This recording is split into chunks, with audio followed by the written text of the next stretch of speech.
All right, strap in, everybody.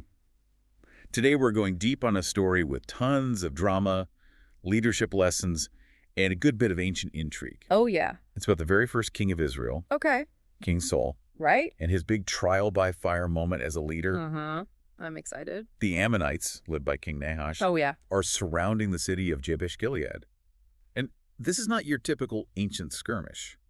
Nahash's surrender terms are barbaric.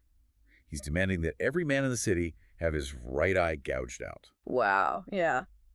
That's a pretty intense detail. It tells you a lot about the power dynamics going on. Yeah, for sure.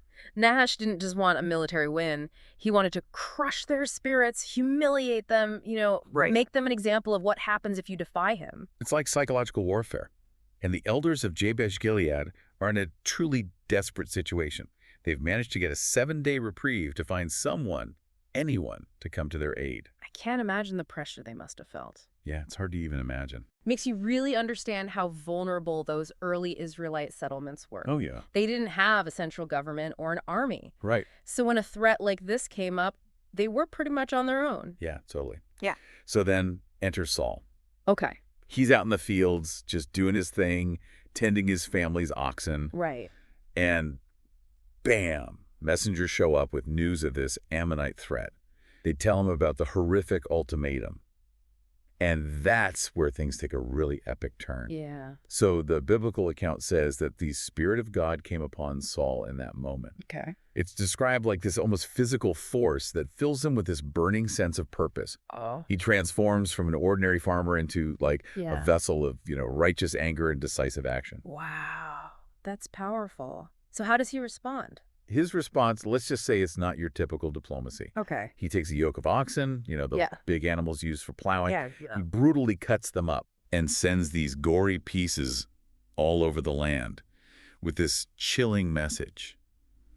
Join me in battle or face the same fate. That is a very strong image. That would have definitely gotten people's attention. Yeah, On a practical level, it was a really smart move, right. No need for fancy messengers or long speeches. Exactly. Just a visceral message that cut through everything and demanded attention. And oh boy, did it get their attention. The Israelites, I think, fueled by a potent cocktail of fear and this newfound national solidarity, Yeah. they rally behind Saul. We're talking 330,000 men Right. Oh. from the tribes of Israel, plus another 30,000 from Judah.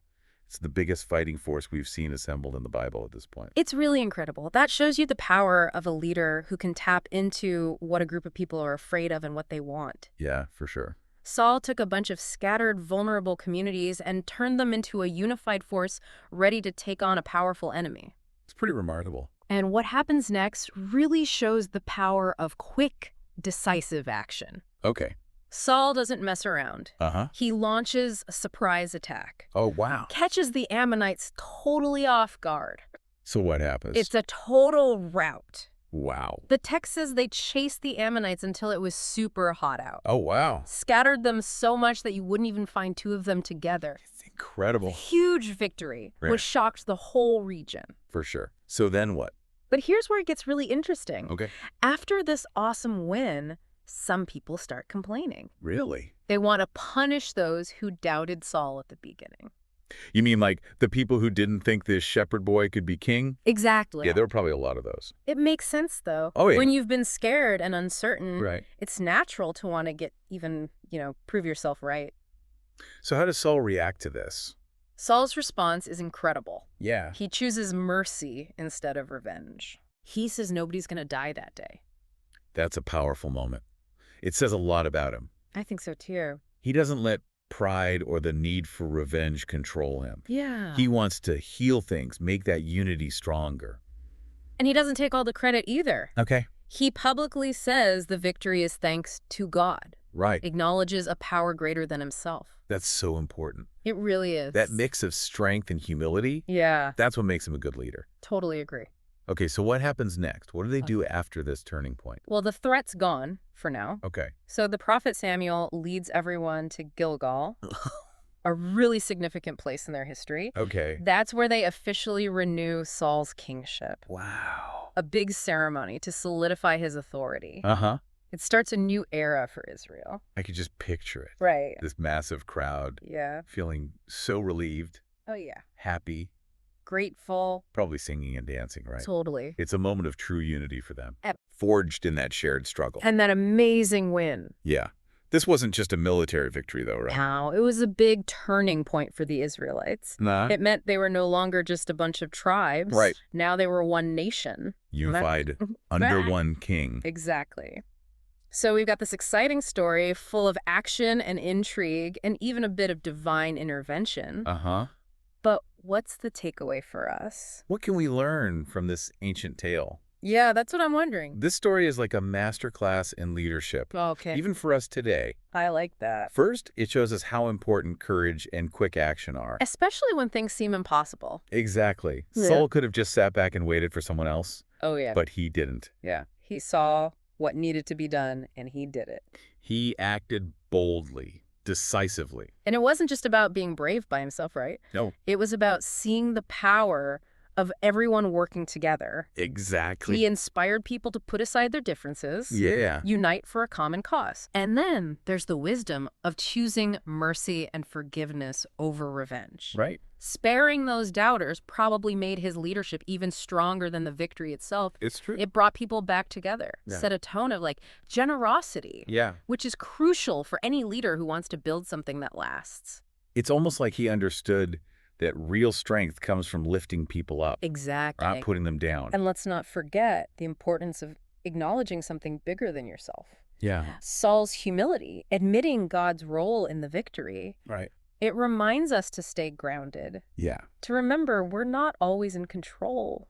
A powerful reminder, even when we're celebrating big wins, For sure. there's often something bigger at play. Guiding things, shaping how things unfold. This story also shows how important it is to celebrate victories Oh, yeah. and express gratitude. That gathering at Gilgal wasn't just a party. Right. It was a chance to reflect as a community, Yeah. remind themselves of what they valued, strengthen those bonds that made them a nation. It's a good reminder that celebrating success, even small wins, Yeah. isn't just about feeling good. It's about creating a culture of appreciation, Okay. togetherness, Yeah. that's essential for any group, team, community to really thrive. Okay, so let me ask you something. Sure. Think about a time you faced a situation that seemed impossible. Okay. Maybe a tough deadline at work, Uh-huh. a personal challenge, or a tough decision. Yeah. What helped you overcome that? Was it courage?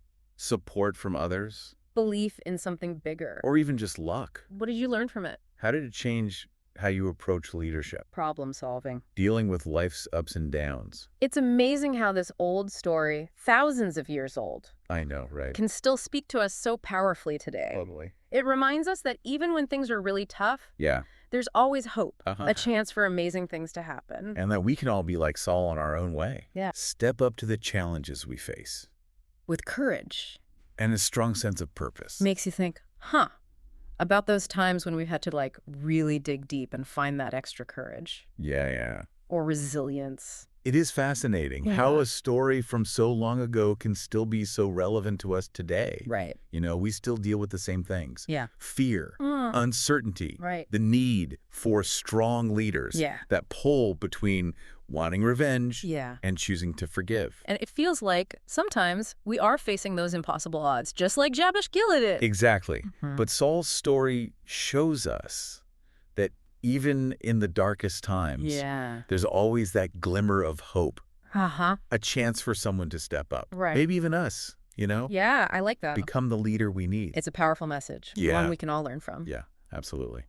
Thanks for joining us on this deep dive into the story of King Saul. It was my pleasure. Until next time, keep exploring. Keep asking questions. And keep looking for those inspiring stories that remind us of the potential for greatness we all have inside. Well said. Thanks for listening, everybody.